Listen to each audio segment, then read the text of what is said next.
बळीयाचे अंकित आम्ही झालो बळीवंत लाथाळीला संसार केला षडवर्मीचा मार जन धन तन केले तृणाही समान लाथाळीला संसार केला षडवर्मीचा मार तुका म्हणे आता आम्ही मुक्तीची माथा लाथाळीला संसार केला षडवर्मीचा मार समचरण सरोजम सांद्रणीला बुदाभम जगननीत पाणी मंडनम मंडनानाम तरुण तुलसीमाला कंदरम कंजनेत्रम सदयदबलहासम विठ्ठलम चिंतयामी. थोडा 1 पॉइंट न विको द्या.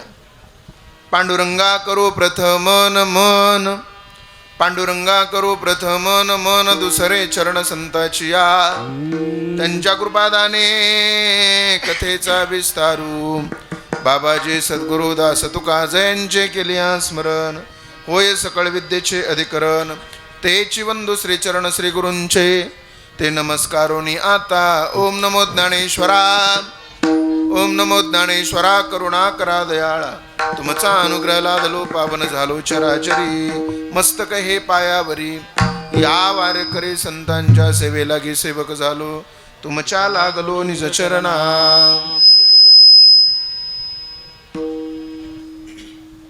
रायगडी मंदिरी वसे माझा राया रायगडी मंदिरी वसे माझा राया चरणासी अर्पितो अजन्म ही काया जगदीश्वराशी जोडली ज्याची ख्याती प्रथम वंदितो तुम्हा छत्रपती विठाला विठाल विठाल विठाल विठाल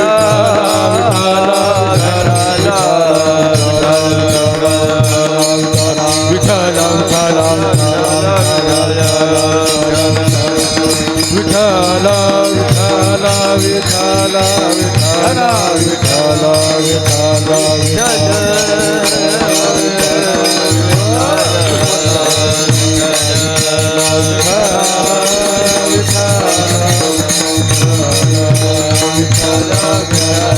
पुंडलिक श्री ज्ञानदेव पंढरीनाथ भगवान की माऊली ज्ञानेश्वर महाराज की जगद्गुरु तुकाराम महाराज विठाला विठाला.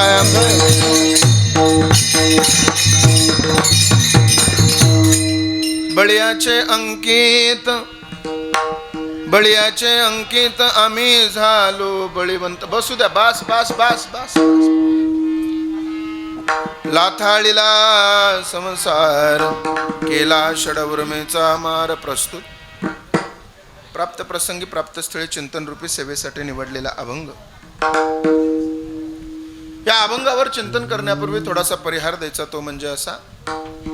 अखिल कोट ब्रह्मांड नायक रुक्मिणी प्राण संजीवन जगत आधार पांडुरंग परमात्म्याच्या असीम आघात कृपेने मुक्त कैवल्य तेजोनिधी ज्ञानियांचे राजे योग्यांची माऊली साधकाची मायबाप अनाथाची माय विश्व माऊली ज्ञानोबबाराय अधिकरून श्रीमंत संत जगद्गुरु तुकोबबाराय सकल संत मांदियाळीच्या कृपा आशीर्वादानं समापन्न होत असणारा भव्य दिव्य अखंड हरिनाम सप्ताह श्री क्षेत्र शिखरवाडी नावाचं अत्यंत सुंदर गाव.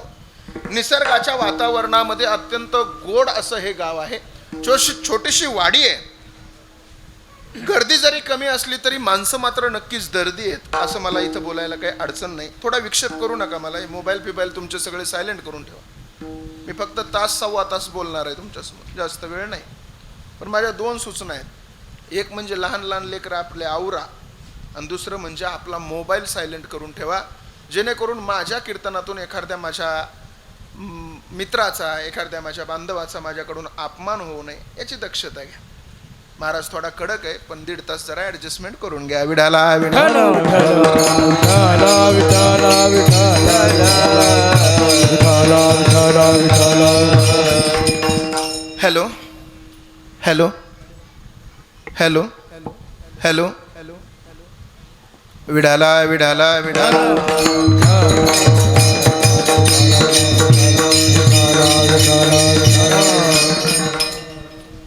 सेवेसाठी निवडलेल्या अभंगापूर्वी थोडासा परिहार द्यायचा तो म्हणजे असा.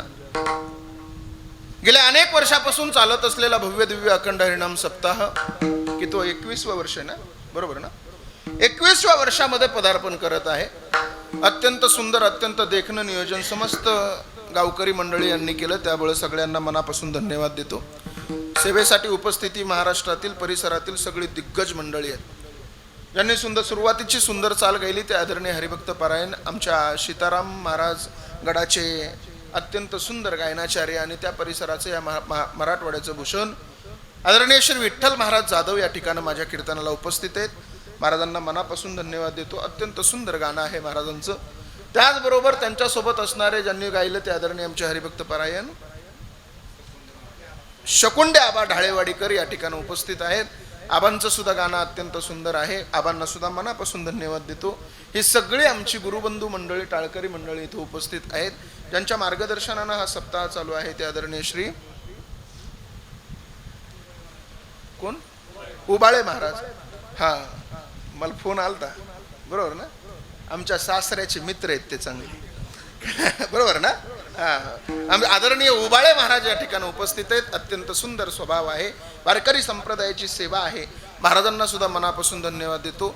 सगळ्यांच्या चरणावर विनम्र भावाने माझा माथा टेकवतो. सेवेसाठी उपस्थित आज प्रामुख्यानं आपल्या पाटोदा तालुक्यामध्ये बेलेवाडी गावामध्ये श्री संत आमची बेलेश्वर वारकरी शिक्षण संस्था आहे. अत्यंत सुंदर संस्था आहे. असे हे जे लहान लहान मुलं आहेत ना, तुम्ही आल्या आल्या पाहिलं, सगळे तुम्ही त्यांच्याकडेच बघत होतात. किती सुंदर आहे, अत्यंत गोड आहे, अत्यंत सुंदर शिकवणं आहे, अत्यंत सुंदर वाजवणं आहे. हे पोरांना कोणालाही वाजवाय बसवलं तरी तितक्याच तयारीने वाजवतील. आपल्या तालुक्यातील प्रत्येक गावाला ही अशी टाळकरी मंडळी घडणं काळाची गरज आहे.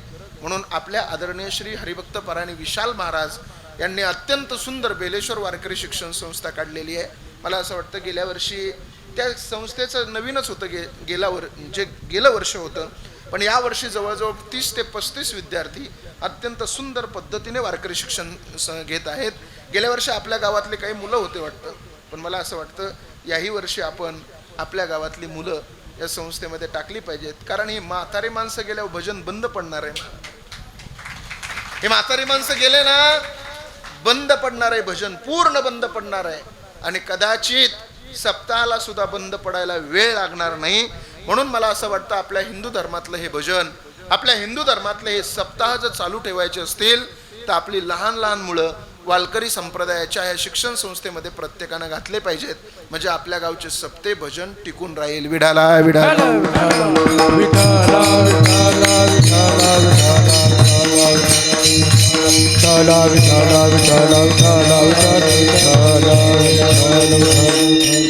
म्हणून या वारकरी शिक्षण संस्थेसाठी एकदा जोरदार सगळ्यांनी टाळ्या वाजवा.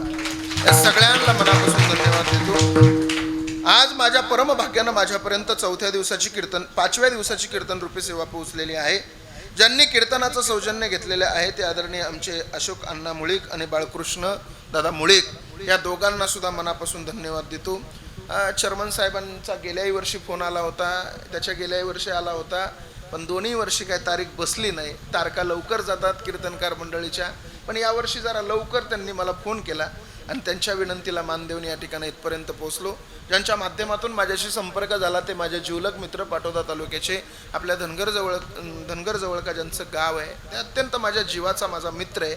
आदरणीय श्री नितीन शेठ दुधाळे या ठिकाणी उपस्थित आहेत, त्यांचा परिवार उपस्थित आहे, त्यांनाही मनापासून धन्यवाद देतो. त्याचबरोबर माझ्यासोबत आलेले पाटोद्याहून आमचे मनोजदादा राख, अत्यंत सुंदर व्यक्तिमत्व, माझे अत्यंत जीवलग मित्र आहेत, त्यांना सुद्धा धन्यवाद देतो. आमच्या मुक्ताई जनाबाई आहेत, विनेकरी बाबा आहेत, साऊंड सिस्टमवाल्याला सुद्धा मनापासून धन्यवाद देतो. सगळ्याच्या चरणावर विनम्र भावाने माथा टेकवून सेवेला सुरुवात. विठाला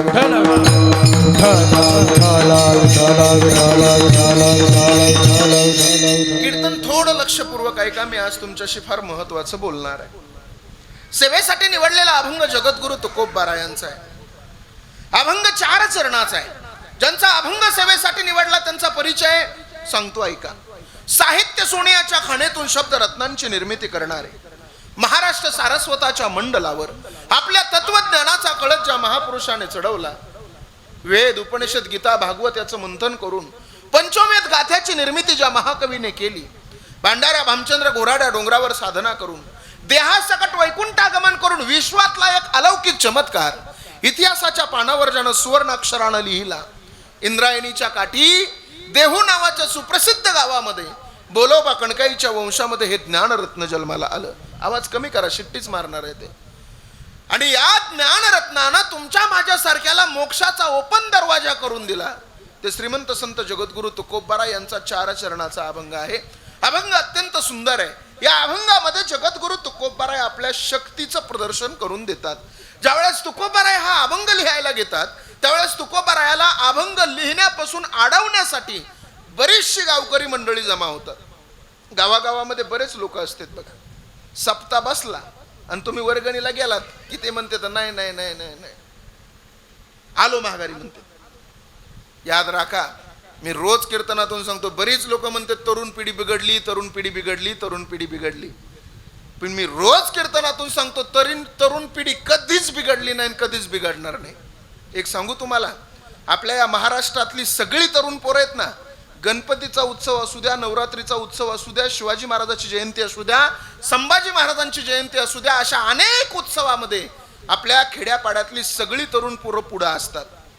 आणि ऐका, आता उद्या गणपती उत्सव येणार आहे. त्या गणपती उत्सवाला सुद्धा आपल्या गावातली, आपल्या घरातली, आपल्या तालुक्यातली 10 वर्षाची, 15 वर्षाची, 20 वर्षाची तरणी बांड पोरं आपल्या दारामध्ये वर्गणी मागायला येतील. आपल्या दारात वर्गणी मागायला आल्याच्या नंतर त्यांना काहीतरी बहाणा सांगून तुम्ही पळवाट जर काढत असाल ना, तर तुमच्यावर संकट आल्यावर सुद्धा देव तुमच्याविषयी पळवाट काढल्याशिवाय राहणार नाही.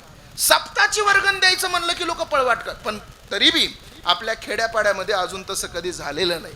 आपली सगळी माणसं फार भावनिक आहेत. प्रत्येक गावामध्ये एखादं चांगलं काम एखादा माणूस करायला लागला की त्याला आडवं घालणारी माणसं बरीच असतात. तसं तुकोबाराय गाता लिहत होते ना, त्यावेळेस देहूतले सगळे लोक तुकोबारायाला विचारायला आले. काय माहितीये, तुकोबारायानं अभंग लिहायला सुरू केला. बळीयाचे अंकित आणि आम्ही झालो बळीवंत. तुकोबारायानं अभंग सुरू केला की गावातली लोक यायला लागली. गावातली लोक म्हणायला लागली, ओ तुकोबाराय, तुम्हाला व्यक्ती स्वातंत्र्य मिळालं म्हणून तुम्ही काहीही अभंग लिहू नका. अहो, तुमच्यापेक्षा महान विद्वान पंडित लोक आहेत, तुम्ही डायरेक्ट म्हणता आम्ही बळीवंत झालो. नेमकं कशाच्या जोरावर बळीवंत झाले तेवढं आम्हाला सांगा. तुम्हाला पुरावा द्यावा लागेल. तुम्ही अभंग लिहिताना आम्ही बळीवंत झालो, मग तुम्हाला पुरावा द्यावा लागेल की तुम्ही कशानं बळीवंत झालात. बळाचे अनेक प्रकार आहेत. आकाशातलं बळ वेगळं, जमिनीतलं बळ वेगळे, हवेतलं बळ वेगळे, पाण्यातलं बळ वेगळे, स्त्रियांचं बळ वेगळे, पुरुषांचं बळ वेगळे. तसे शास्त्रामध्ये प्रामुख्याने बळाचे 5 प्रकार आहेत.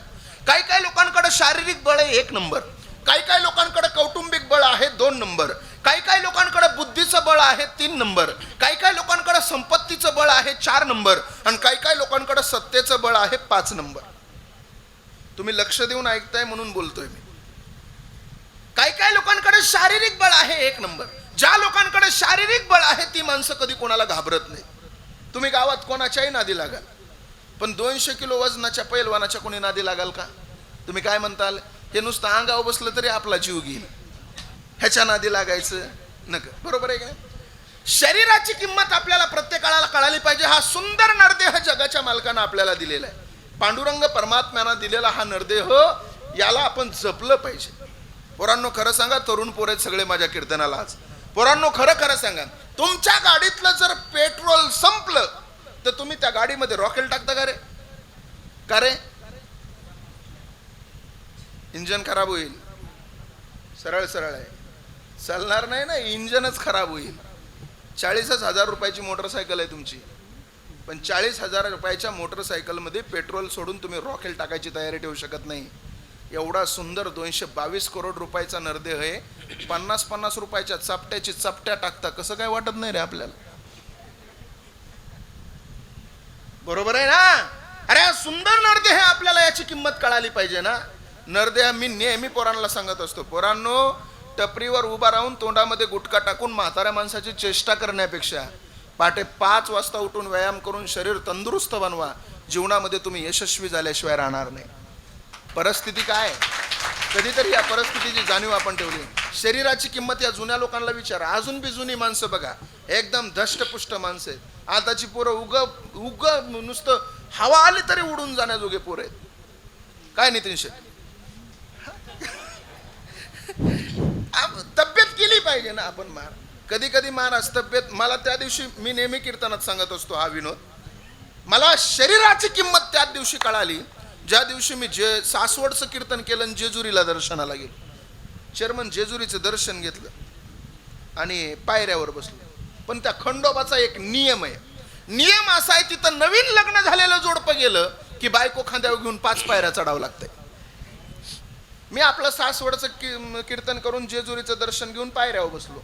पण तिथं एक जोडपं आलं ज्याची ज्याची शारीरिक सृष्टी मजबूत होती तो पटकन बायकोला खांद्या उचलायचा आणि 5 पायऱ्या चढायचा. पण तिथे एक जोडपं बघितलं मी 35-55चं. म्हणजे बाई 55 किलो गडी 35 किलो. मी म्हणाल मनात म्हणलं ह्या रामाला काही हे धनुष्य उचलत नाही गाड्या. आणि तसलं जोडपं दिसलं की तिथे 4-5 जण पळतच येते. ते म्हणतात हे बघा बायको खांद्यावर घ्यावा लागल नाही तर 500 रुपयाची फाईन पडावं लागेल. ते 35 किलोचं तर खालीच बसलं मार. तो म्हणला आता हिला उचलणं शक्य नाही आणि आपल्याकडे तर पैसे द्यायला नाहीत. पोरं म्हणले उचलूनच घ्यावा लागल नाही तर आम्ही जाऊन देणार नाहीत. जवळजवळ 1-1.5 तास गेला माझा तिथं. तसले प्रकरण असल्यावर चेअरमन आपण 2-2 तास बसत असतो. आणि नेमका तिथं 1-1.5 तास गेला आणि ते पोरं काय ऐकायला तयार नव्हते. 35 किलोच्या पोराचा नाविलाज झाला महाराज. हे पोरग खाली वाकलं महाराज. हे 55 किलोचं गटुडं त्याच्या अंगावर बसलं महाराज. माझ्या काळजाच्या ठोक्यात नुसते धडा धडा धडा धडा धडा धडा. मी मनात म्हणलं अरे काय होतास तू, काय झालास तू, अरे वेड्या असा कसा वाया गेलास तू. एकेकाळचा सुखदेव राजगुरू भगतसिंग तून काय तुझी दयनीय अवस्था झाली म्हणून त्याच्याकडे पाहत बसलो. पण कुठून ताकद आली काय माहिती राव. तसला बुवाजा घेऊन उठलं राव ते. 3 पायऱ्या चढलं आणि 4थ्या पायरीला वरूनच जगदंबा खाली टाकून दिली. शरीराची किंमत आपल्याला प्रत्येकाला कळाली पाहिजे. आपल्याला शरीराची किंमत कळालेली नाही. तुकोबा रायाला काही लोक म्हणले तुकोबा राय तुमच्याकडे शारीरिक बळ जास्त झालंय. मग का हो तुकोबा राय शारीरिक बळ जास्त असल्यामुळे तुम्ही अभंग लिहायला सुरू केला का, आम्ही बळीवंत झालो. तुकोबा राय म्हणले अरे वेड्या हो माझ्याकडे कसलं आलंय शरीराचं बळ. माझ्याकडे जर शरीराचं बळ असतं तर मी लोकांच्या हातापाया पडून परमार्थ करायला लावला नसता. मग मी एकाच्या गचुऱ्याला धरून तुळशीची माळ गळ्यात घातली असती. पण काय करू देवा तेवढी ताकद माझ्या शरीरामध्ये नाही. काय करू देवा देवा ऐसी नाही शक्ती, ऐसी नाही शक्ती, शक्ती ऐसी नाही शक्ती. काय करू देवा देवा ऐसी नाही सत्य, ऐसी नाही सत्य देवा ऐसी नाही सत्य. तुकोबाराय म्हणतात काय करू देवा ऐसी नाही शक्ती आणि दंडोनी पुढती वाटे लावू. देवा माझ्याकडे ती ताकद नाही, माझ्याकडे शारीरिक बळ नाही. मग काही लोक म्हणले तुकोबाराय तुमच्याकडे शारीरिक बळ नाही मग तुमच्याकडे बुद्धीचं बळ जास्त झालंय का. कारण जी माणसं बुद्धिवान असतात ती माणसं फार विद्वान असतात. आणि बुद्धीच्या बळासारखं सर्वश्रेष्ठ बळ जगाच्या बाजारात आपल्याला पाहायला मिळत नाही. ज्ञानोबा सांगतात ना बुद्धीचे वैभव अन्य नाही तुझे आणि एका केशवराजे. अहो बुद्धीच्या बळासारखं सर्वश्रेष्ठ बळ आपल्याला जगाच्या बाजारात पाहायला मिळत नाही. मग महाराज बुद्धीचं बळ असणारी भारत देशात काही माणसं झालेत का, नक्कीच झालेत. अनेक माणसाची यादी तुम्हाला देईल. पण एक माणूस एवढा बुद्धिमान होता त्याचं नाव होतं बिरबल. पुराणो बिरबल किती बुद्धिमान होता माहितीये का. काय झालं बघा, एकदा अष्टप्रधान मंडळाची सभा भरली आणि राजानं असं ठरवलं की बिरबलाचा अपमान करायचा. बिरबलाला समोर बोलवलं आणि राजा काय म्हणला माहितीये, ए बिरबला रात्री मला एक स्वप्न पडलं बघ. बिरबल म्हणला काय स्वप्न पडलं. अरे रात्री स्वप्न असं पडलं की आपण दोघं शिकारीला चाललो होतो. बर शिकारीला जात असताना गप्पा मारायला लागलो. बर गप्पा मारताना समोर 2 खड्डे आले. बर आपण दोन्ही खड्ड्यात पडलो. बर पण बिरबला मी ज्या खड्ड्यात पडलो ना तो खड्डा घाणेनं भरलेला होता आणि तू ज्या खड्ड्यात पडला ना तो खड्डा मधानं भरलेला होता. बिरबल म्हणतोय अरे अकबर म्हणतोय, अकबर बादशाह बिरबलाला, बिरबला तू ज्या खड्ड्यात पडला होता ना तो खड्डा घाणेनं भरलेला होता आणि मी ज्या खड्ड्यात पडलो होतो ना तो खड्डा मधानं भरलेला होता. सगळे दरबार हसायला लागला. बिरबल घाणेत पडला, बिरबल घाणेत पडला, बिरबल घाणेत पडला. इतका बुद्धिमान होता बिरबल. बिरबल काय म्हणला माहितीये, राजेसाहेब काय योगायोग हो, मला सुद्धा रात्री हेच स्वप्न पडलं. आपण दोघं शिकारीला चाललो होतो. शिकारीला जात असताना गप्पा मारायला लागलो. गप्पा मारता मारता समोर 2 खड्डे आले. आपण दोन्ही खड्ड्यात पडलो. तुम्ही ज्या खड्ड्यात पडलात ना तो खड्डा मदानच भरलेला होता, आणि मी ज्या खड्ड्यात पडलो ना तो खड्डा घाणेनच भरलेला होता. पण ऐका ना राजेसाहेब, तुमचं स्वप्न खड्ड्यातच राहिलं, माझं स्वप्न खड्ड्याच्या बाहेर आलं. खड्ड्याच्या बाहेर आल्यावर मी तुम्हाला चाटत होतो आणि तुम्ही मला चाटत होता. हे ज्याला कळालं त्याला धन्यवाद, ज्याला नाही कळालं त्याने काल्याचा प्रसाद घेतल्याशिवाय कोणी जाऊ नका. लक्ष पुरवा. लय नमुन्याची लोक भेटत येतात आम्हाला कधी कधी. काही लोक तर असे येत, कीर्तन सुरू झालं की जांभळी द्यायला सुरू करते. आता काय तिथं ब्रह्मदेवाचा अवतार घेऊन कीर्तन करावं त्यांच्या पुढं का काय. अहो त्या दिवशी त्या अहिल्यानगरला एक भिकारी भेटलं. काय डिजिटल जमाना झालाय. त्या भिकाऱ्यानं मला सांगितलं बाबा जय हरी. म्हणलं जय हरी. म्हणलं बाबा पैसे द्या. मी म्हणलं माझ्याकडे सुट्टे नाहीत रे. म्हणला फोन पे करा. भिकारी म्हणला फोन पे करा. मी 10 रुपये फोन पेला केले बी त्याचं तेवढ्यावर भागलं नाही. तो म्हणला अजून 10 द्या. मी म्हणलं आत्ताच 10 दिले ना, अजून 10 कशाला. तो म्हणला माझ्या मैत्रिणीला. म्हणलं भिकाऱ्याला पण मैत्रीण असते का रे. तो म्हणला तिच्यामुळेच भिकारी झालोय म्हणून द्या. एक तरी पीडा आहे का महाराज. अवघड कंडिशन आहे सगळे. चला महत्वाचं बोलतो. काही लोक म्हणले तुकोबारा आहे, तुमच्याकडे बुद्धीचं बळ जास्त झालंय का. पोरांनो खरं सांगू, तुम्ही ऐकत असाल तर सांगतो, सगळे तरुण पोरं कीर्तनाला जास्त येतात माझ्या.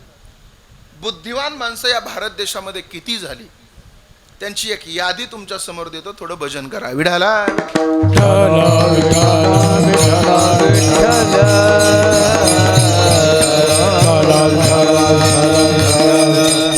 पोरांनो, ज्या देशामध्ये आपण राहतोय त्या देशाचं नाव आहे भारत देश. ऐकताय ना तुम्ही सगळे. तुम्ही बोर तर नाही ना झाले. कॅसेट बदलायची तस काय नाही. नॉन स्टॉप 2 तास पोट दुखुस्त हसू शकतो तुम्हाला मी. पण प्रॉब्लेम आहे की कीर्तन नुसतं हसण्यासाठी घेत जाऊ नका. कीर्तनामधून काहीतरी शिकत चला. ऐका काय झालं. लाडक्या बहिणीला काय झालं. विढाला विढाला विढाला.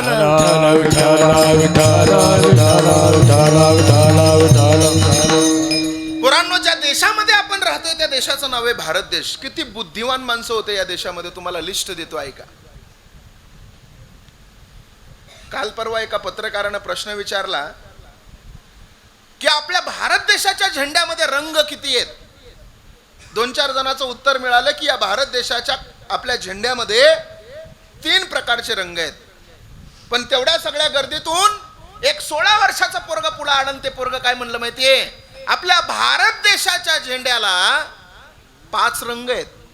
सगळे आश्चर्यचकित झाले आणि सगळे म्हणायला लागले, अरे 3च रंग आहेत आपल्या झेंड्याला.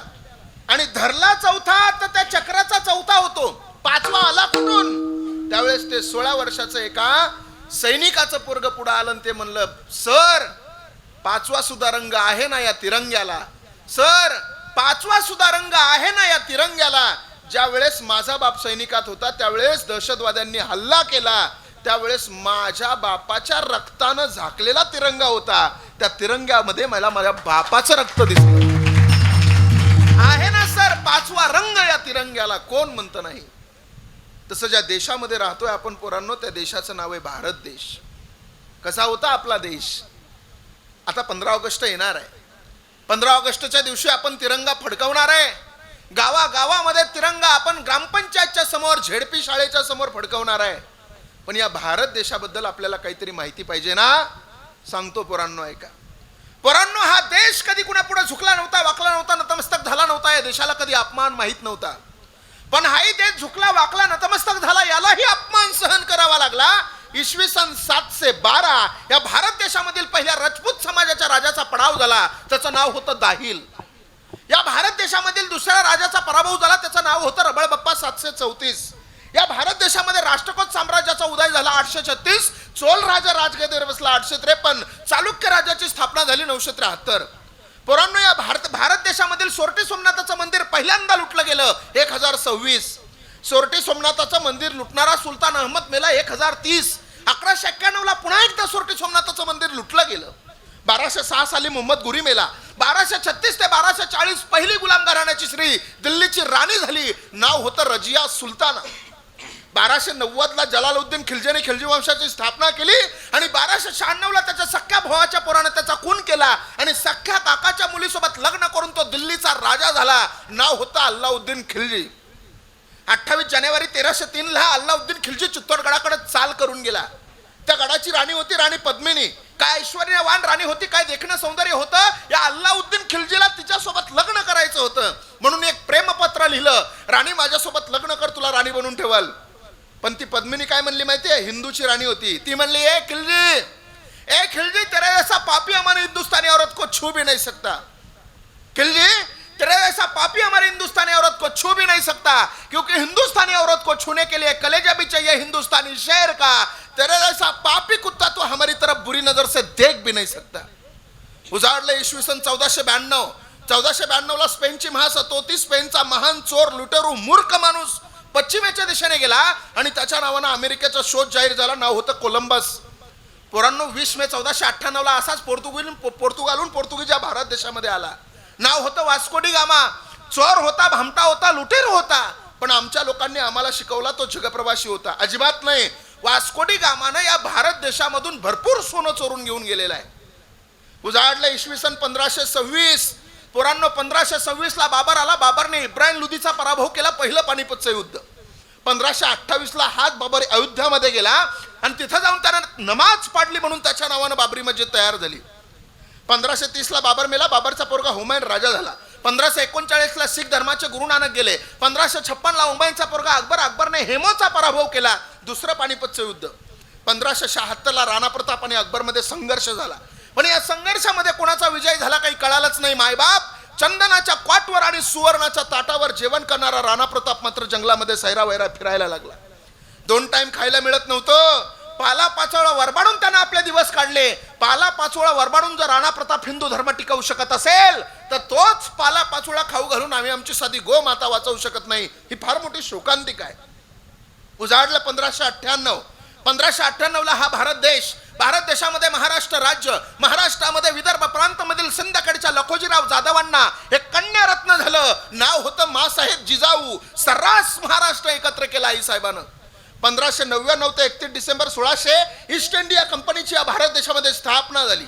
1605 ला अकबर मेला. अकबरचा पोरगा जहांगीर राजा झाला. 1627 ला जहांगीर मेला. जहांगीरचा पोरगा शहाजहान राजा झाला. 1628 ला शहाजहान राजा झाला आणि 1630 ला माझ्या छत्रपती शिवाजी महाराजांचा जन्म झाला.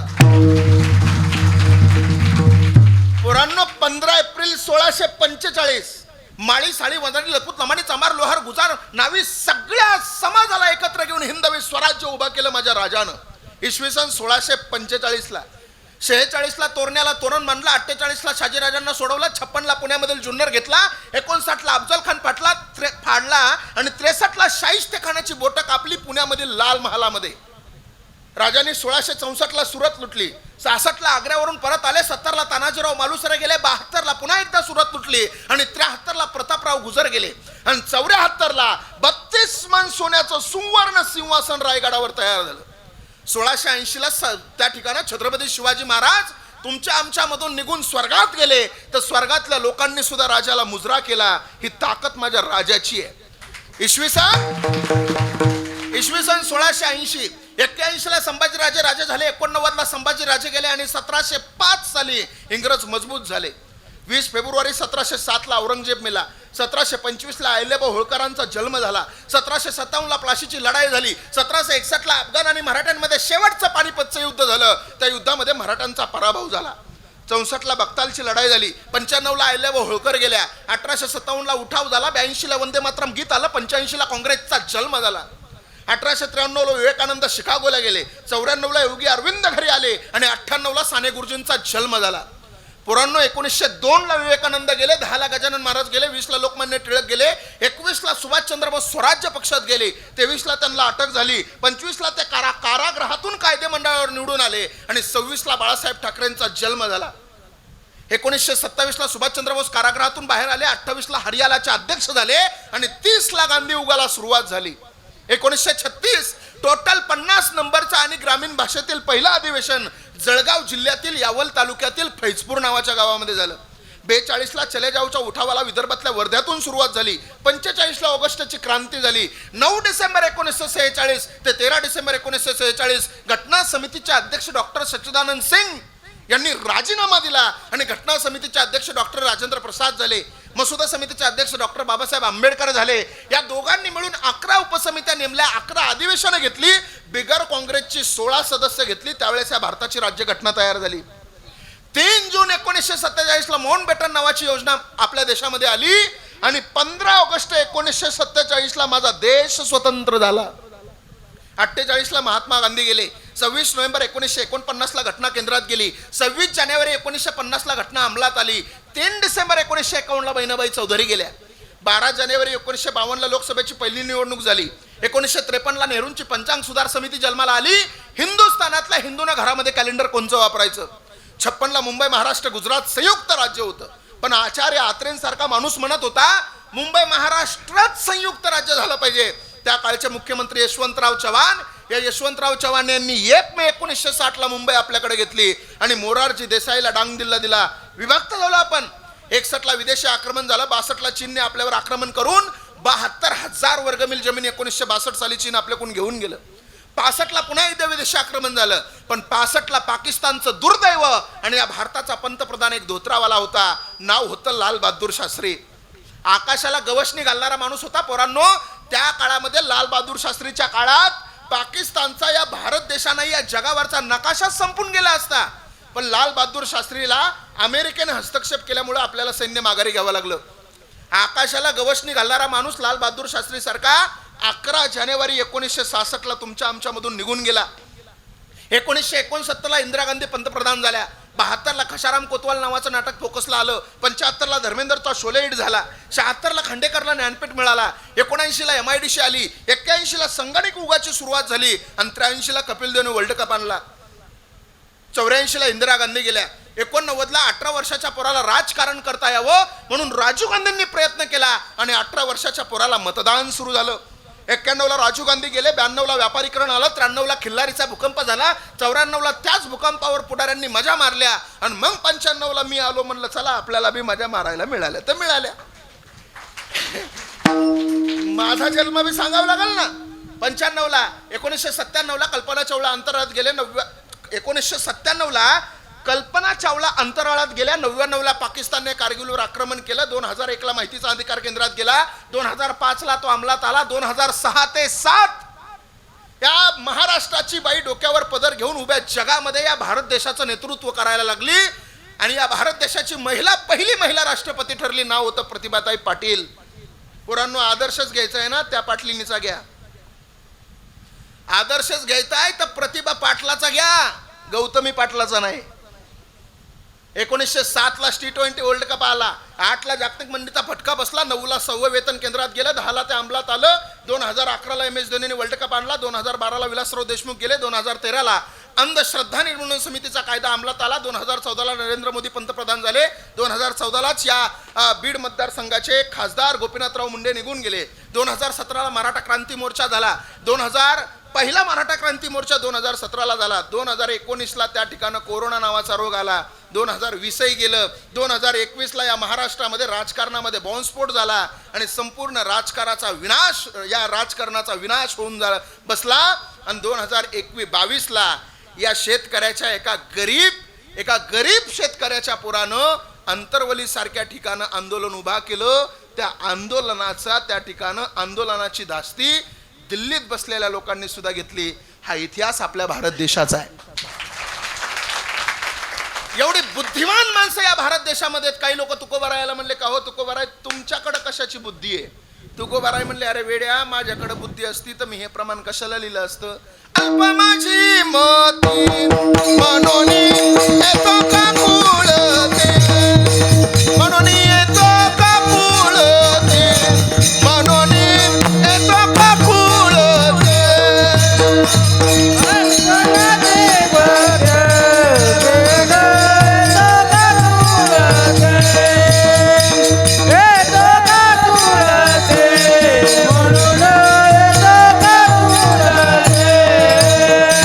अल्प माझी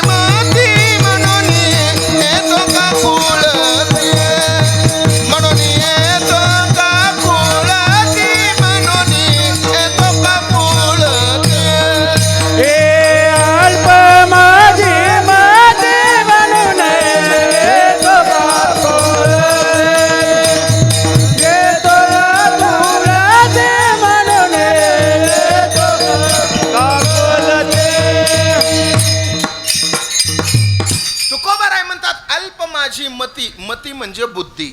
याला दुसरं प्रमाण एक आहे, मी तव अनाथ अपराधी आणि कर्महीन मतिमंद बुद्धी. माझ्याकडे माझी बुद्धी मतिमंद आहे बाबा, माझ्याकडे बुद्धीचं बळ नाही. काही लोक नको तिथं बुद्धी लावतात, काही गरज नसताना बुद्धी लावतात. डॉक्टर, वकील आणि इंजिनियर आमच्या मुंबईला फिरायला आले, ऐकताय ना तुम्ही? आणि मुंबईला फिरायला आल्यावर ताज हॉटेलच्या समोर गेले आणि समुद्रात बसायला लागले. समुद्रात नावेत बसणार की त्या नावाड्याला प्रश्न सुरू केले. डॉक्टर म्हणला, ए नावाड्या, जर तुला इथं या पाण्यानं काही सर्दी झाली, खोकला झाला तर कुठं जाशील रे, कोणती गोळी खाशील? तो म्हणला, डॉक्टर साहेब मी कधी दवाखान्यात गेलो नाही, मला याच्यातलं काय कळणार आहे. डॉक्टर म्हणला, मूर्खा, तुझा जन्म वायाला गेला. वकील म्हणला, ए अरे नावाड्या, तुला जर इथं तुझे नाव जर समोरच्या नावेला धडकली, तुझ्यावर जर केस झाली तर काय बोलायचं, जज समोर काय स्टेटमेंट द्यायचं, पुढं वकिला पुढं काय बोलायचं, पोलिसाला काय बोलायचं, काय माहितीये का? तो म्हणला, अहो शाळेतच गेलो नाही, कसलं माहित असणार आहे. वकील सुद्धा म्हणला, मूर्खा, तुझा जन्म वायाला गेला. म्हणून आता पुढं राहिला कोण? इंजिनियर. इंजिनियर म्हणला, ए अरे जर तुला या समुद्रात घर बांधायचं म्हणलं तर किती खोलीवर पाया घ्यावा लागल, कोणतं सिमेंट वापरावं लागल, कोणतं लोखंड वापरावं लागल, काय माहितीये का? तो म्हणला, अहो मी शाळेतच गेलो नाही तर काय माहित असणार आहे. तो इंजिनियर बी म्हणला, मूर्खा, तुझा जन्म वायाला गेला. नाव ऐन समुद्राच्या मध्यभागी आली, सुसाट्याचा वारा सुटला, लाटांचं वादळ उमटलं, खलाशांना सूचना मिळाल्या, नावा परत घ्या. बिगुल वाजायला लागली, नावा परत घ्या. तो नावाडी म्हणला, ओ डॉक्टर साहेब, ओ वकील साहेब, ओ इंजिनियर साहेब, तुम्हाला पोहायला येतं का? ते तिघाही म्हणले नाही. तो म्हणला, मग माझा जवा वायाला जायचा तवा जाऊ द्या, तुमचा आत्ताच गेला. काय उपयोग आहे? नको तिथं बुद्धी. एका गुरुजीने आता मला सांगा, गुरुजीचा मेडिकलचा काय संबंध आहे? एका गुरुजीने मेडिकल टाकलं, MBBS झालेल्या डॉक्टर समोर मेडिकल टाकलं, आणि मेडिकल टाकल्यावर त्या मेडिकलवर गुरुजीने एक पाटी लिहिली होती, गुण आला तर 500, नाही आला तर 1000 माघारी. काय? गुण आला तर 500 आणि नाही आला तर 1000 माघारी. त्या गुरुजीच्या मेडिकलवर मरणाची लाईन, आणि या MBBS झालेल्या डॉक्टरकडे कुत्र नाही, भवानी नाही त्याची. डॉक्टर म्हणला, मी इतकं शिकलोय, 40 लाख रुपये फीस भरली, इतकं शिकलोय, माझ्याकडे एक गिरायक नाही, या गुरुजीनं मेडिकलवर पाठी लावली, गिरायकची गिरायक आहे, या गुरुजीचीच परीक्षा घेतो म्हणला मी. डॉक्टर गेला गुरुजीकडे. गुरुजीला म्हणला, गुरुजी मेडिकलवर काय पाठी लावली? गुरुजी म्हणले, काय? गुण आला तर 500, नाही आला तर 1000 माघारी. तो गुरुजी म्हणले, बरोबर आहे डॉक्टर साहेब. मग तो डॉक्टर म्हणला, गुरुजी काय झालंय बघा, लय दिवस झालं तोंडाला चवच लागा नाही, हाय का काय औषध तुमच्याकडं? गुरुजी म्हणले, काळजीच करू नका, 100% औषध भेटेल डॉक्टर साहेब तुम्हाला. हाताखालच्या पोराला सांगितलं, ए बाब्या, 4 नंबर कप्प्यातली 3 नंबरची बॉटल काढून 2 थेंब देऊन टाक म्हणे या डॉक्टरला. त्याच्यात होतं राखेल.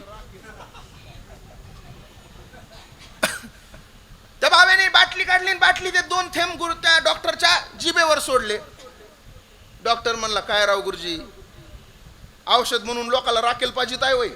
गुरुजी म्हणले, आताच म्हणले ना तुम्ही तोंडाला चव नाही, कसं काय कळालं रॉकेल आहे? काढ 500. डॉक्टर गेलं माघारी. महिनाभर थांबलं, महिनाभराने म्हणला, गेलेले का व्हायना 500 माघारी आले पाहिजे. पुन्हा गुरुजीकडे आलं. म्हणला, गुरुजी काय झालंय? म्हणला, काय काल कोणती भाजी खाल्ली ती आज ध्यानात राही नाही, जरा बुद्धी माझी घसरली. म्हणला, काय कळानाच, आठवणीतच राही नाही. म्हणला, काय? गुरुजी म्हणले, किती दिवसापासून? 1 महिनाभरापासून झालंय. म्हणला. गुरुजी म्हणले, बर, मग हाय का औषध? तो म्हणला, हाय ना. गुरुजी म्हणले, हाय ना औषध? तो म्हणला, सांगा बरं मग औषध. गुरुजीने पुन्हा पोराला सांगितलं, ए बाब्या, 4 नंबर कप्प्यातली 3 नंबरची बॉटल काढून 2 थेंब देऊन टाक म्हणे डॉक्टरला. डॉक्टर म्हणला, आला का? गेल्या बारीने 4 नंबरच्या कप्प्यातली 3 नंबरची बॉटल म्हणजे रॉकेलच असं. तो म्हणला, ओ गुरुजी, गेल्या वेळेस आलतो त्यावेळेस तुम्ही म्हणलात 4 नंबर कप्प्यातली 3 नंबरची बॉटल दे, त्याच्यात तर राखेल होतं. गुरुजी म्हणले, काल काय खाल्लंय ते तुझ्या लक्षात राही ना, आणि महिन्यापूर्वीचं लक्षात आहे, कशाची आठवण खराब झाली रे? इकडे 500 चाल. त्याचे 1000 गेले महाराज. ते पुन्हा घरी गेलं. आता 4 महिने थांबलं. म्हणला, गेलेले 1000 तरी आणतो. आणि पुन्हा आला. आणि पुन्हा आल्यावर गुरुजीला म्हणला, गुरुजी काही म्हणा तुम्ही, पण आता माझे डोळे खराब झालेत, मला दिसानाच गेलंय. हाय का काय? त्याला वाटलं आता डोळे खराब झाले म्हणल्यावर तर राखेल तर नाही टाकायचे डोळ्यात, म्हणून म्हणला, माझे डोळे खराब झालेत, हाय का तुमच्याकडे काही औषध? गुरुजी म्हणले, डॉक्टर साहेब, डोळे खराब झालेत म्हणल्यावर डोळ्याचं काय औषध नाही गड्या. हा म्हणला, मग पाटी काय लिहिली? 500, गुन्हा आला तर नाही आला तर 1000 माघारी काढा म्हणला 1000. चला गुरुजीने हळूच 100-100च्या 2 नोटा काढल्या. म्हणलं धरा 1000 रुपये डॉक्टर साहेब. डॉक्टरनी बघितलं तर 200 रुपये. डॉक्टर म्हणला ओ गुरुजी हे तर 200 आहेत. गुरुजी म्हणले तुला आत्ता दिसत नव्हतं कस काय 200 दिसले, काढ 500.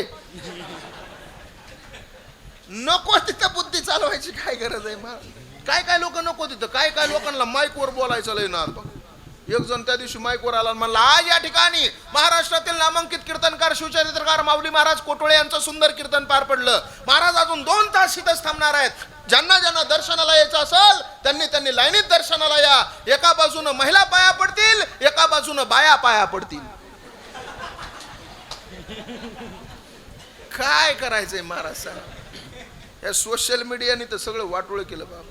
मी नेहमी पोरांना सांगत असतो, पोरांनो यूट्यूबवर कीर्तन बघून कधीच कीर्तनकार चॉईस करू नका. खरं सांगू का तुम्हाला. आणि करायचा असला तर 100% करा, पण कमीत कमी अर्धा तास तरी त्या कीर्तनकाराचं कीर्तन ऐका.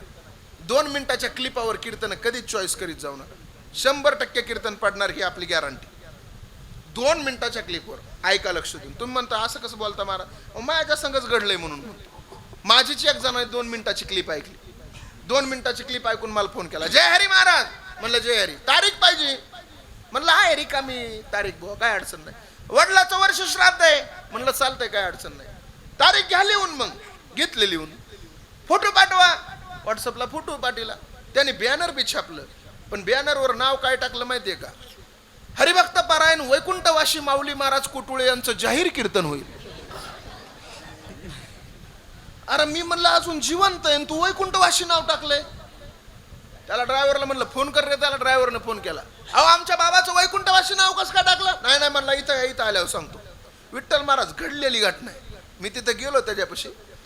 गेल्यावर म्हणलं अहो ते नाव का म्हणून तसं टाकलंय, वर्ष श्राद्ध तुमच्या वडिलाचं, वैकुंठवासी मला टाकलंय तुम्ही. नाही म्हणलं तुम्ही कीर्तन सुरू करा. मी आपला इना गळ्यात घेतला आणि कीर्तन सुरू केलं. मी त्या बॅनरकडे बघायचो आणि इना वाजवायचो. मला वाटायचं माझ्या वर्ष श्राद्धाचं कीर्तन मीच करतोय का. काय करावं महाराज. त्याला म्हणलं अहो ते बॅनर तर काढा. नाही म्हणलं कीर्तन सुरू करा. अहो म्हणलं ते टाकलंय कशामुळे ते तर सांगा. कीर्तन सुरू करा म्हणलं. आमचं कीर्तन सुरू झालं बाबा. आणि कीर्तन सुरू झाल्यावर माझं कीर्तन रंगात आलं. आणि कीर्तन रंगात आल्यावर माझ्या तोंडातून एक अचूक प्रमाण गेलं, आम्ही वैकुंठवासी आलो याची कारणाशी. तो म्हणला बाबा आपली चूकच नाही, आपण एवढेच 2 मिनिटं ऐकले होते तुमचे. आम्ही वैकुंठवासीनं आलो याची कारणाशी. मला वाटलं तुम्ही वैकुंठातलेच आहेत म्हणून नाव टाकलंय म्हणला वैकुंठवासी.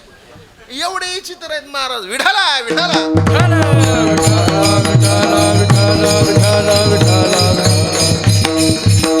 मग काही लोक तुकोबारायला म्हणले तुकोबाराय तुमच्याकडे बुद्धीचं बळ जास्त झालंय का.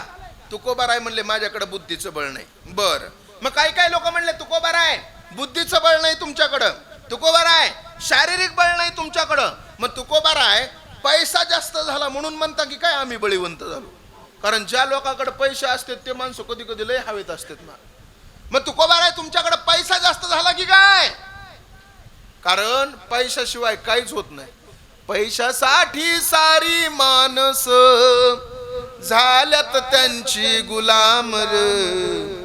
दाम करी काम वेड्या दाम करी काम. पैशाची जादू लय न्यारी तान्या पोराला त्याची हाव. आई सोडून घेतय झेप पैशाच्या मागे धाव. पैशासाठी सारी माणस झाल्यात त्यांची गुलाम र. दाम करी काम वेड्या दाम करी काम. मला एक जणांना प्रश्न विचारला का हो म्हणे महाराज आईबाप सोडून या जगाच्या बाजारात आईबाप सोडून तुम्ही सगळ्यात जास्त महत्व कोणाला देता. त्यावेळेस मी त्याला सांगितलं होतं या जगाच्या बाजारात आईबाप सोडून एक नंबरला महत्व आईबापाला आहे. पण या जगाच्या बाजारात आईबाप सोडून महत्व जर मी कोणाला देत असेल ते महत्व ते माझ्या वेळेला देतो. कारण पोरांनो वेळ चांगली असली तर तुमचे परकी लोक सुद्धा तुमच्या जवळ येतात. आणि तुम्ही रस्त्यानं चालत असला तर परके सुद्धा लोक म्हणतात तो आमचा पाहुणा चाललेला आहे, आमचा पाहुणा आहे. आणि तुमची जर वेळ खराब असली ना तर घरातली लोक सुद्धा म्हणतात नाही नाही या पोराला आम्ही ओळखीत नाही.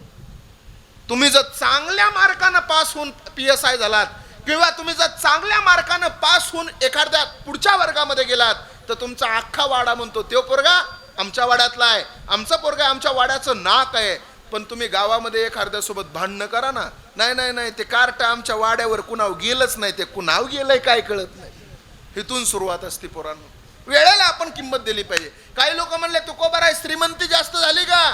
तुकोबाराय म्हणले श्रीमंत जास्त असती तर मी हे प्रमाण कशाला लिहिलं असतं? आम्ही सदैव सुडके जवळी येता चोर धाके आणि जाऊ पुढती भिके कुत्री घर राखीती. आमच्याकडे पैशाची श्रीमंती नाही, काय नाही काय नाही. बर पैशाची नाही कशाचीच नाही आणि तरी तुम्ही म्हणता आम्ही बळीवंत झालो. अभंग लिहायचा बंद करा तुकाराम महाराज. तुम्हाला ज्ञानोबाराय नाही का माहिती? ज्ञानोबाराय म्हणतात बळ असेल तर माणसानं समाजात बोलायचं, नाही तर बोलायचं नाही. भावे विन भक्ती भक्ती विन मुक्ती आणि बळे विन शक्ती बोलू नये. बळ असेल तर बोलायचं. मग तुमच्याकडे बळच नाही आणि तुम्ही म्हणता आम्ही बळीवंत झालो. बंद करा तुमचा अभंग. तुकोबाराय म्हणले अरे वेड्यानो, माझ्याकडे जे बळ आहे ना ते तुमच्या कोणाकडेच नाही. माझ्याकडे एक बळ आहे. ते बळ कशाचं आहे? विवेकासहित वैराग्याचे बळ आणि धगधगीत ज्वाळ अग्नी जैसा.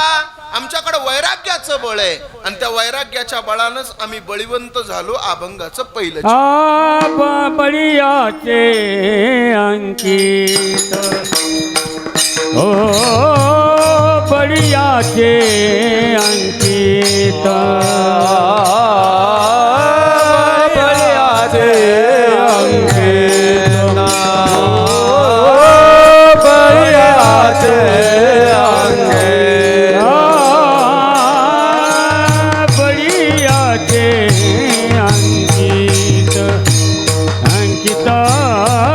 बळीयाचे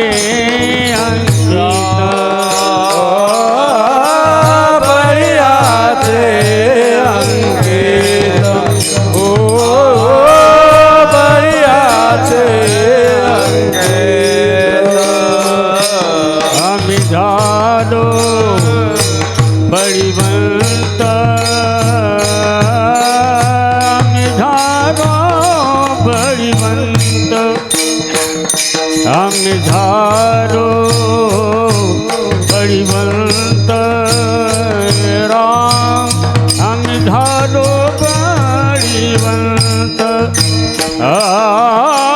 लाताळीला संसार हो लाताळीला संसार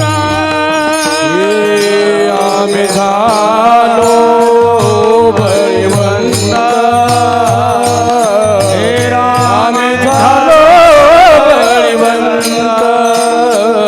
आम्ही झालो बळीवंत. आम्ही झालो बळीवंत. लाताळीला संसार लाताळीला संसार हे बळीयाचे अंकित बळीयाचे अंकित बळीयाचे अंकित बळीयाचे अंकित आम्ही झालो बळीवंत. आम्ही झालो बळीवंत. लाताळीला संसार लाताळीला संसार.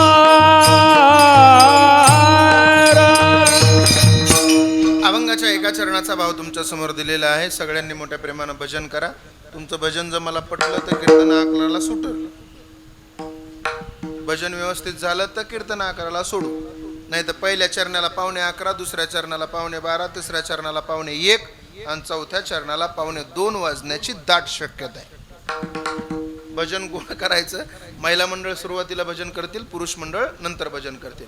महिला मंडळ भजन करताना लाजायचं नाही, घाबरायचं नाही. तुम्ही घरी कुणाला घाबरता का? नाही.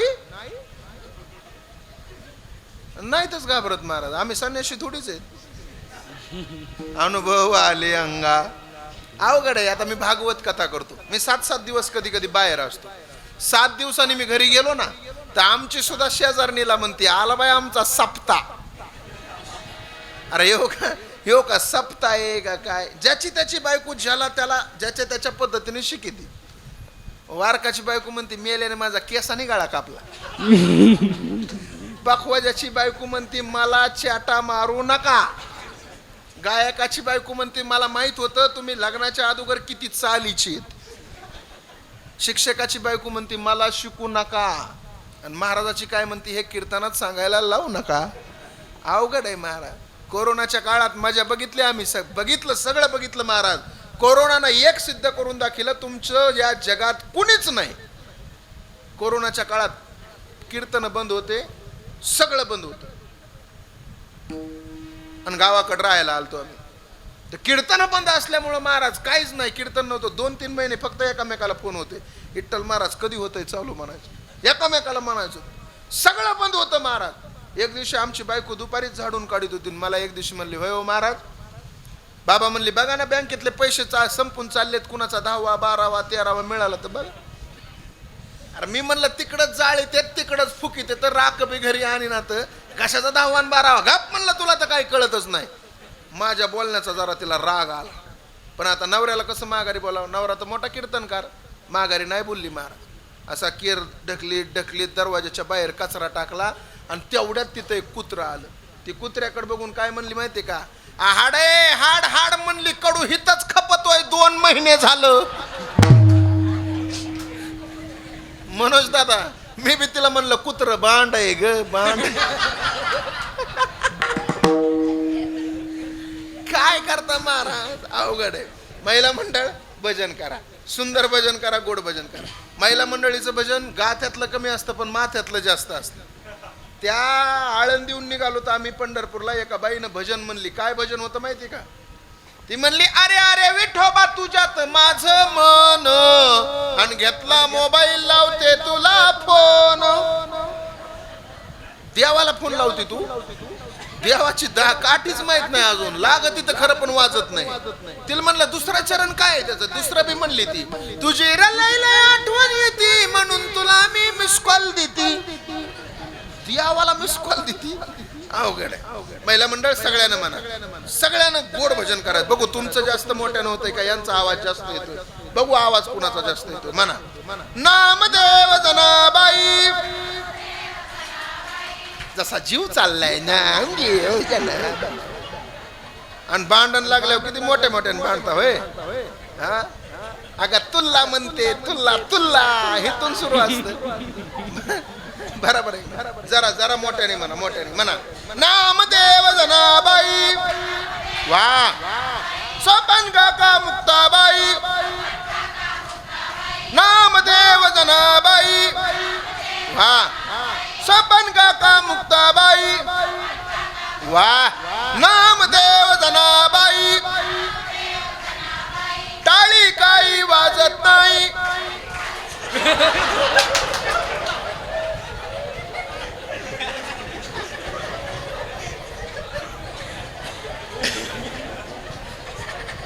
अहो, टाळी वाजवायला लावली होती तुम्हाला, म्हणायला नव्हतं लावलं, तरी बी म्हणल्या टाळी काही वाजत.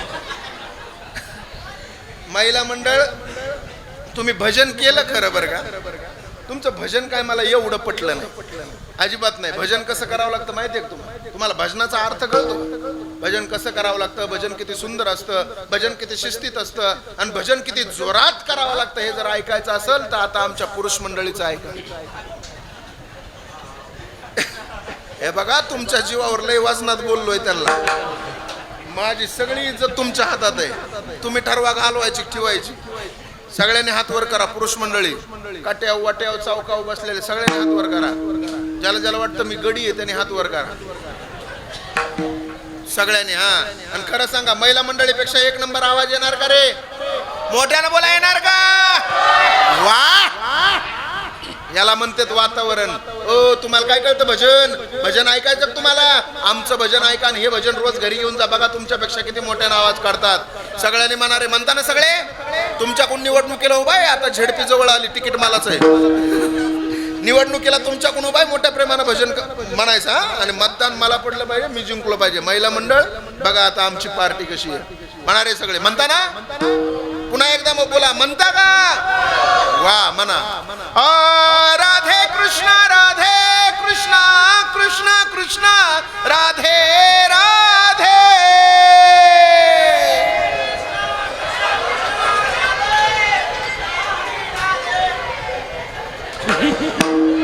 तुमचा मुडदा बशिला तुमचा.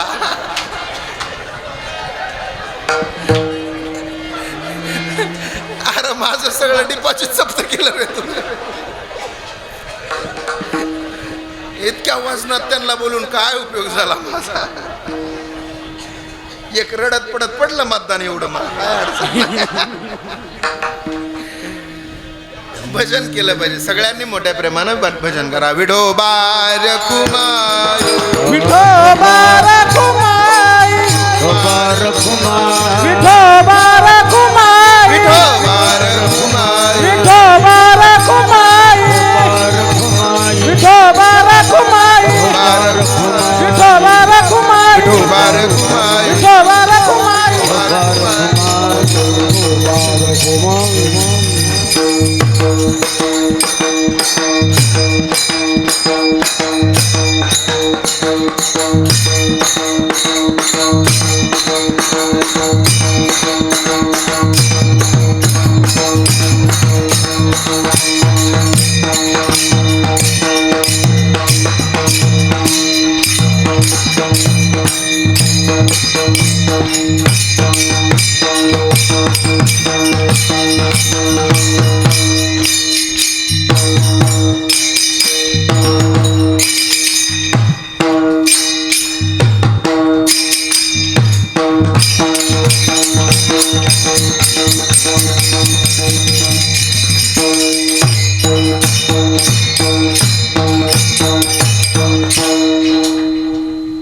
टाळ्या वाजवा यांच्यासाठी.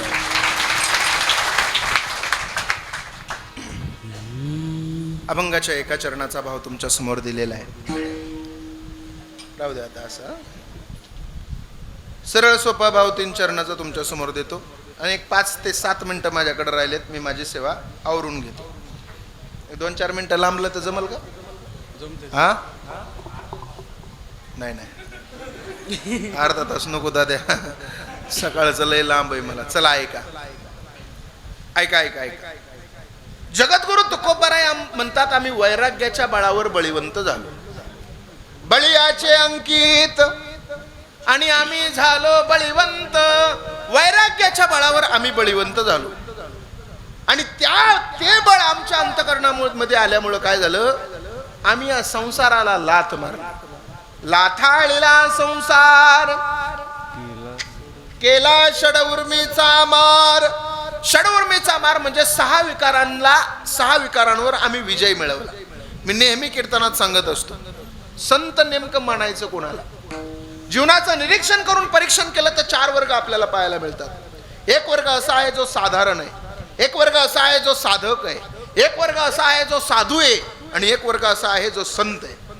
कोणाला म्हणायचं साधारण, कोणाला म्हणायचं साधक, कोणाला म्हणायचं साधू, आणि कोणाला म्हणायचं संत? काम, क्रोध, लोभ, मद, मत्सर, दंभ आणि अहंकार हे 6 ज्यांनी केले धारण त्यांना म्हणायचं साधारण.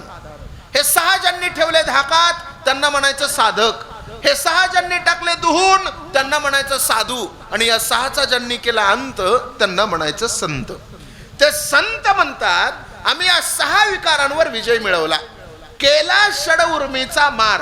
आणि तुकोबाराय म्हणतात, तुका म्हणे आता आणि आम्ही मुक्तीची या माथा. आम्ही त्या मुक्तीच्या डोक्यावर पाय ठेवला. ती अगोदरच आमची बायको आहे. तुका म्हणे मुक्ती परनेली नवरी आणि आता दिवसचारी खेळी मेळी. असा अभंगाचा सरळ सरळ भाव आहे. पोरांनो, जाता जाता काही तुम्हाला संदेश देऊन जायचे आहेत मला, फक्त थोडं लक्षपूर्वक ऐका. एवढे 5-10 मिनिटं मला कोणी विक्षेप करू नका. जीवन जगत असताना अत्यंत सुंदर जीवन जगा. जीवनामध्ये 3 गोष्टीचा कधीच गर्व करू नका. ऐकताय तुम्ही म्हणून बोलतो मी, ऐका. पोरांनो, जीवनामध्ये 3 गोष्टीचा कधीच गर्व करू नका. सत्ता, संपत्ती आणि तारुण्य या 3 गोष्टीचा कधीच गर्व करू नका. कारण सत्ता, संपत्ती, तारुण्याचा ज्यानं गर्व केला त्याचा महाभारतामध्ये दुर्योधन झाला. आणि सत्ता, संपत्ती, तारुण्य असून सुद्धा तुकोबारायाचं 2 तास बसून कीर्तन ऐकलं, त्यांचा इतिहासामध्ये छत्रपती शिवाजी राजा झाला. त्याच्यामुळं सत्ता, संपत्ती, तारुण्याचा कधीच गर्व करू नका. आणि मुद्दा नंबर 2, तुम्ही पैसे प्रचंड कमवा. कारण या जगाच्या बाजारात पैशाला जेवढी किंमत आहे तेवढी माणसाला किंमत राहिलेली नाही. देवानी 2 गोष्टी एवढ्या महत्वाच्या बनवल्या होत्या. एक म्हणजे पैसा आणि दुसरं म्हणजे माणूस. या जगाच्या बाजारामध्ये पैसा एवढी किंमत माणसाला राहिली नाही. देवानं 2 गोष्टी फार सुंदर बनवल्या होत्या. एक म्हणजे पैसा आणि दुसरं म्हणजे माणूस. देवानं पैसा बनवला होता वापरण्यासाठी आणि माणूस बनवला होता जपण्यासाठी. पण या जगाच्या बाजारामध्ये गणित सगळं उलट फिरलं. लोक पैसा जपायला लागले आणि लोक माणसं वापरायला लागले. पैसा प्रचंड कमवा, पण त्या पैशासोबत थोडं दान ठेवा. त्या पैशाच्या तिजोरीमध्ये धर्म ठेवा. त्या पैशाच्या तिजोरीमध्ये तुमच्या सप्ताची वर्गणी असू द्या. त्या पैशाच्या तिजोरीमध्ये एखाद्या गायीची सेवा असेल त्या गायीची सेवा असू द्या. त्या पैशाच्या तिजोरीमध्ये एखाद्याच्या गरीबाच्या लेकराला आहेर करायचा असेल तर मुलीला लग्नामध्ये आहेर करण्याची तिजोरी राहू द्या. पण पोरांनो, हे सगळं करत असताना जीवनामध्ये दारूच्या कधी नादी लागू नका. हे सगळं करत असताना कधी व्यसनाच्या नादी लागू नका. कारण खरं सांगू, आमच्या डोळ्यासमोर आम्ही पाहिलंय की अनेक लोकांचे संसार या दारूपायी उद्ध्वस्त झालेले आहेत. महाराज, अहिल्यानगरच्या जवळ नेवासा नावाचा तालुका आहे. त्या नेवासा तालुक्यामध्ये एक गाव आहे की तिथं 5 वर्ष माझे कीर्तन आहे. दरवर्षी मी कीर्तनाला जातो. पण चर्मन, तिथे एक प्रचंड सावकार होता, श्रीमंत सावकार होता. 5 वर्ष मी कीर्तनाला गेलो. 4 वर्ष तो श्रीमंत सावकार रोज माझ्या कीर्तनाला येऊन बसायचा. जसे तुम्ही बसले ना, माझे जीवलग मित्र, माझ्यावर नितांत प्रेम करणारे आमचे नम्रता फोटो स्टुडिओचे आमचे टेकाळे साहेब आज आलेले आहेत. तुम्ही जसे कीर्तनाला बसले ना तसे श्रीमंत सावकार दरवर्षी पुढे माझ्या कीर्तनाला बसायचा. किती श्रीमंत होता? 3 आकडी सातबारी होता. 3 आकडी सातबारा होता. त्याचा 150 एकर जमीन होती. त्याला 100 खानाचे 2 सागवानी वाडे होते. हाताखाली नौकर होते, चाकर होते, सगळं काही होतं. एवढा श्रीमंत सावकार होता. पण आई, ऐका लक्षपूर्वक, त्या श्रीमंत सावकाराला गावामधून जर एखाद्या गरीब लेकराचं लग्न असलं ना, तर त्या गरीब लेकराच्या लग्नाचा एखाद्या लेकीचा बाप जर त्या सावकाराकडे गेला ना आणि सावकाराला म्हणला ना, सावकार पोरीचं लग्न करायचंय, 10-5 रुपये द्या ना. सावकार म्हणायचा, ए पैसे नाहीत का तुझ्याकडं? एक काम कर, तुझ्या पोरीचा मांडव माझ्या दारा पुढे लाव, तुझ्या पोरीचं कन्यादान मी करतो. अशा गावातल्या 32 पोरींचे लग्न लावले होते त्यानं. मी सांगतोय ही तुम्हाला दंतकथा सांगत नाही आई, मी सांगतोय ही तुम्हाला वस्तुस्थिती सांगतोय. ऐका लक्षपूर्वक. अहो, ज्या वेळेस त्या सावकाराचा एवढा श्रीमंत सगळा सावकार होता, पुढे 2-4 लोक चालायचे, पाठीमागे 2-4 लोक चालायचे. एवढा प्रतिष्ठित, एवढा श्रीमंत होता तो सावकार ना. पण दारूच्या नशेत दारू पिता पिता साहेब एवढी संगत बिघडली त्याची की तो एक दिवस दारू प्यायला लागला. दारू पिता पिता दादा तो जुगाराच्या डावावर बसला. आणि जुगाराच्या डावावर बसल्यावर आजपर्यंत त्याच्या पैशावर मजा मारणारी ही कार्टी, जुगाराच्या डावावर सावकार बसल्यावर त्याच्या खिशातले सगळे पैसे संपले. पोरं काय म्हणले माहितीये? ए सावकारा, पैसे नसले ना उठ. अरे तुझ्यासारख्या माणसाची लायकी नाही आमच्या डावावर बसायची. पैसे संपले तुझे, उठ इथला. सावकाराच्या इथं लागलं ते साहेब. सावकार काय म्हणला माहिती का? अरे आजपर्यंत माझ्या पैशावर जगलात ना तुम्ही, माझ्या खिशातले पैसे संपले म्हणून काय झालं? विसरू नका, पठ्ठ्याला 3 आकडी सातबार आहे. आणि दादा, दारूच्या नशेमध्ये त्या सावकारानं 1 एकरचा तुकडा जमिनीवर लावला महाराज. 1चा 10 झाला, 10चा 20 झाला, 20चा 40, 40चा 100, 100चा 125, 125चा 150 एकर सातबारा कोरा केला त्यानं. 100 खानाचे 2 सागवानी वाडे होते पोरांनो, ते वाडे सुद्धा त्याने डावावर लावले. होत्याचं नव्हतं झालं. अरे त्याला आता सगळं काही संसारातलं संपलं, राहिलं फक्त त्याच्या माठीमाग 32 वर्षाची त्याची सुंदर बायको, 3 वर्षाची मुलगी आणि 7 वर्षाचा मुलगा. सगळा संसार रस्त्यावर आला. अजून दारू प्यायला लागला सावकार. आई, दारू पिता पिता एक दिवस सावकाराचं शरीर सडलं, लिव्हर फुटलं आणि सावकाराचा मृत्यू झाला. गाव एवढं चांगलं होतं, गावानं त्या सावकाराचा मृत्यू झाला त्यावेळेला सावकाराच्या खिशामध्ये आणा शिल्लक राहिला नव्हता. अंत्यविधी करायला पैसे नव्हते. गावातल्या लोकांना, सगळ्या गावातल्या लोकांना वर्गणी केली आणि वर्गणी केल्यावर अंत्यविधीला सावकाराच्या पैसे पुरवले. आणि ऐका ना, जे उरले ना पैसे, त्या उरलेल्या पैशानं त्याच्या बायकोला 10 बाय 10चं शेड मारून दिलं पत्र्याचं. अजूनही कधी विचारा माझ्याकडं, चला मी तुम्हाला सांगतो त्या गावाला. 10 बाय 10च्या पत्र्याच्या खोलीमध्ये ती बायको राहायला लागली. 3 वर्षाची एक मुलगी, 7 वर्षाचा एक मुलगा आणि एवढी सुंदर बायको आहे त्याची. 10 बाय 10च्या पत्र्याच्या खोलीत राहायला लागली. आई, आपल्याकडं माणूस मेल्यावर आपण त्याच्या घरी भाकरी घेऊन जातो बघा, तसं सावकार मेला होता, सावकाराच्या घरी सुद्धा लोक भाकरी घेऊन आली. दादा, पहिल्या दिवशी लोक आली, दुसऱ्या दिवशी आली, तिसऱ्या दिवशी आली, पण चौथ्या दिवशी कोणी नाही आलं. चौथ्या दिवशी तिच्या 7 वर्षाच्या पोराला भूक लागली आणि चौथ्या दिवशी 7 वर्षाचं पोरग पुढे आलं आणि काय म्हणलं माहितीये, ए आई, मला भूक लागली, काहीतरी वाढ ना जेवायला. सावकाराच्या बायकोनं फाटलेला पदर सावरला आणि सावकाराची बायको त्या टोपल्यामध्ये बघायला गेली काय आहे का, तर काल परवाचे शिळे तुकडे होते, घेतले, पाण्यामध्ये भिजवलं आणि ते मीठ टाकून त्या पोराला खायला दिलं. तोही दिवस निघून गेला. पण आई, 5वा दिवस उजडल्यावर मात्र तिची गफलत झाली, घालमेल झाली जीवाची. कारण 3 वर्षाची पोरगी पुढे आली, 3 वर्षाची पोरगी सुद्धा म्हणायला लागली, हे आई, आई मला भूक लागली ग, आई वाढ ना काहीतरी जेवायला. 7 वर्षाचं पोरग पुढे आलं, ते बी म्हणायला लागलं, हे आई काहीतरी दे ना खायला. पण आता द्यायचं कुठून? परिस्थिती एवढी भयानक झाली होती, एखादी चिमणी तिच्या घरामधून कोकून गेली तरी दाना चिमणीला मिळणार नव्हतं, एवढी भयानक परिस्थिती होती. आणणार कुठून? पण आई ती आई असते. आई ती आई असते. त्या आईनं त्या लेकरांच्या डोक्यावरून हात फिरवला आणि पोरांना सांगितलं, पोरांनो काळजी करू नका, गावातल्या किराणा दुकानावर जाऊन मी तुम्हाला काहीतरी घेऊन येते.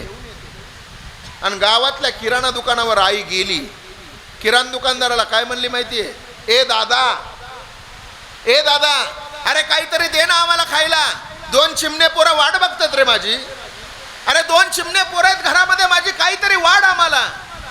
पण तो दुकानदार काय म्हणला माहितीये का, तो दुकानदार म्हणला, ए बाई, कुठं वर थोबाड घेऊन आलीस, अगोदरच तुझ्या नवऱ्यानं 50,000ची उधारी माझी बुडवली आहे, कुठंही तोंड घेऊन आली, मिळणार नाही तुला, चालती हो. पोरांनो, तिला काय वाटलं माहितीये, गावाच्या बाहेर एक विहीर आहे, जावं त्या विहिरीत उडी मारून आपला जीव देऊन टाकावा की काय. पण 2 चिमणे पोरं वाट बघत होती तिची, म्हणून ती घरी गेली. घरी गेल्यावर त्या पोराकडे पाहिलं, पोराच्या डोळ्यातलं पाणी गालावर येत होतं. पोरगा म्हणत होता, आई काहीतरी जेवायला वाढ. पण आईला जेवायला देण्यासाठी काही शिल्लक राहिलं नव्हतं, काही दुकानातून मिळालं नव्हतं. त्या 7 वर्षाच्या पोराला प्रचंड सणसणून ताप आला. थोडं लक्ष देऊन ऐका. 7 वर्षाच्या पोराला ताप आला तर 7 वर्षाच्या पोराला दवाखान्यात नेण्यासाठी सुद्धा रुपया राहिला नव्हता. त्या आईनं काय केलं माहितीये, त्या 7 वर्षाच्या पोराला खाली झोपवलं. विठ्ठल महाराज साडीचा पदर फाडला दिनं आणि त्या 7 वर्षाच्या पोराच्या कपाळावर ठेवला. का? तर पोरग गार होईल. पण ती 3 वर्षाची पोरगी आईच्या पाठीमागं पदर धरूनच लागली होती. ए आई, भूक लागली ग, ए आई वाढ ना काहीतरी, ए आई बघ ना भूक लागली ग, आई दे ना काहीतरी. पण आपली आई आपल्या भावाला खाली झोपवलंय आणि त्याच्या डोक्यावर पदर टाकते, हे त्या पोरीनं पाहिलं 3 वर्षाची. आणि ती आईच्या पाठीकडून होती ना, तोंडाकडून आली आणि काय म्हणली माहितीये, ए आई काय झालंय का आपल्या दादाला. आई काय म्हणली माहितीये, ए पोरी दुखतंय का आपल्या दादाचं. पोरगी काय म्हणली माहितीये, ए आई आपला दादा मरणार तर नाही ना. आई काय म्हणली माहितीये, ए पोरी कसा मरल ग तो. अगं असं का बोलते तू, हेवच मोठा होऊन उद्या कमवणार आहे, हेवच काहीतरी घेऊन येणार आहे आपल्याला खायला. पोरगी काय म्हणली माहितीये का, ए आई नाही ग, मला लय भूक लागली. पण आई खरं सांग ना, आपला दादा मेल्यावर लोक आपल्याला भाकरी आणतील ना? ए आई, जसा माझा बाप मेला त्यावेळेस लोकांनी भाकरी आणून दिल्या, तसा दादा मरल का ग? आणि दादा मेल्यावर लोक भाकरी आणतील का ग आपल्याला? बोला. 3 वर्षाच्या पोरीला मृत्यू कळाला का भूक कळाली? मृत्यू नाही, तिला फक्त भूक कळाली. म्हणून मी नेहमी कीर्तनात सांगतो, तुम्ही काहीही करा पण व्यसनाच्या नादी लागू नका. अरे तुम्ही दारू पिता म्हणजे नुसती दारू नाही पित दादा. तुम्ही दारू पिता म्हणजे तुमच्या बायकोची इज्जत घेता. तुम्ही दारू पिता म्हणजे तुमच्या आईबापाचा त्या ठिकाणी समाजात खाली मान घालण्याचा कार्यक्रम लावता. तुम्ही दारू पिता म्हणजे तुमच्या लेकरा बाळाचं भविष्य उद्ध्वस्त करता. म्हणून जीवन जगत असताना माझी विनंती आहे तुम्हाला, दारूच्या नादी लागू नका. अरे तुम्हाला कसला, एक सांगू तुम्हाला पोरांनो, जीवनात असे मित्र कमवा की तुमच्या अंतकरणातला सगळा भाव तुम्हाला त्या मित्राच्या समोर प्रगट करता येईल.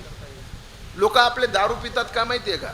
टेन्शन आलं म्हणून दारू पितात. व्यसन करायची सवय नसती पोरांना. टेन्शन आलं की पोरगं म्हणतं नाही आता टेन्शन आलंय मला, आता घ्यावा लागल मला. अरे येडाय तू बावळ्या, सांग ना. आता लोक आत्महत्या करायला लागले. कशामुळे आत्महत्या करतात माहितीये का? त्या लोकांकडे आउटलेट नावाचा प्रकार नाही. तुम्ही बघितलं, लाखो लोकांचा जीव गेलेला हिटलर, त्या हिटलरनं सुद्धा शेवटी आत्महत्या केली. इतके चांगले विचार जगाला दिले साने गुरुजींनी, त्या साने गुरुजींनी सुद्धा शेवटी आत्महत्याच केली. पॉझिटिव्ह एनर्जी देणारे सुपरहिट चित्रपट बनवणारा सुशांत सिंग राजपूत याने सुद्धा शेवटी आत्महत्याच केली. कधीतरी विचार केला पाहिजे की ही लोक आत्महत्या का करतात. त्यावेळेस प्रश्न निर्माण येतो. त्यावेळेस माझ्या लक्षात आलं की या लोकांकडे आउटलेट नावाचा प्रकार नाही. तुम्ही म्हणाला आउटलेट कशाला म्हणायचं? तुमचं तळं जर पाण्यानं गच्च भरलं तर त्या तळ्याला उर्वरित पाणी बाहेर जाण्यासाठी काय असतो? सांडवा नसला तर काय होतं? तळं फुटण्याची दाट शक्यता असते. तसं अंतकरणातल्या मनरूपी अंतकरणातल्या तलावामधून दुःखाच्या गोष्टी बाहेर काढायच्या असतील तर आउटलेट नावाचा सांडवा रूपी मित्र आपल्याला प्रत्येकाला कमवता आला पाहिजे. आपलं सुख आपलं दुःख आपल्या मित्रापाशी आपल्याला सांगता आलं पाहिजे. म्हणून जीवन जगत असताना सुंदर जीवन जगा. झालेली कीर्तन रूपी सेवा पांडुरंग परमात्म्याच्या चरणी समर्पित करून याच ठिकाणी सेवेला विराम देतो. काही चुकलं असेल तर माझं मला परत द्या. जे चांगलं असेल ते नक्की घरी घेऊन जाण्याचा प्रयत्न करा. जे चुकलं असेल, काही एखादा शब्द गेला असेल तर माफ करा. आणि नसेल माफ करायचं तर काय करायचं ते करा. तसं काही नाही, बरोबर आहे की नाही? झालेली कीर्तन रूपी सेवा पांडुरंगाच्या चरणी समर्पित करतो. सूचना एकच आहे, महिला मंडळ सूचना देऊस तर कोणीही जायचं नाही. काय माहिती, महिला मंडळ तुमच्याकडं आमचं काय आहे माहिती आहे का? महिला मंडळीचा परमार्थ हा भावनेचा आहे. त्या लगेच चुळबुळ करायला लागल्या, लगेच निघायच्या तयारीत आहेत. पण सूचना दिवस तर जाऊ नका, माझी विनंती आहे तुम्हाला. तुमचा भावनेचा परमार्थ आहे. आता बघा ना, माझ्यामध्ये तर त्यांना पांडुरंगच दिसतो का काही कळत नाही. आता बघा, कीर्तन झाल्यावर सगळ्या लाईनीत दर्शनाला येणार आहेत आणि तशा येतच नाहीत, त्या पैसे ठेवूनच जातात. बाया म्हणतात माय आम्ही तर पैसे आणले नाही. तसं काय नाही, मला नतनी चालतं, कुडकं चालते, मनी चालते. विनोदाचा मुद्दा सोडून द्या. झालेली कीर्तन रूपी सेवा पांडुरंग परमात्म्याच्या चरणी समर्पित करून याच ठिकाणी सेवेला विराम. ज्ञानेश्वर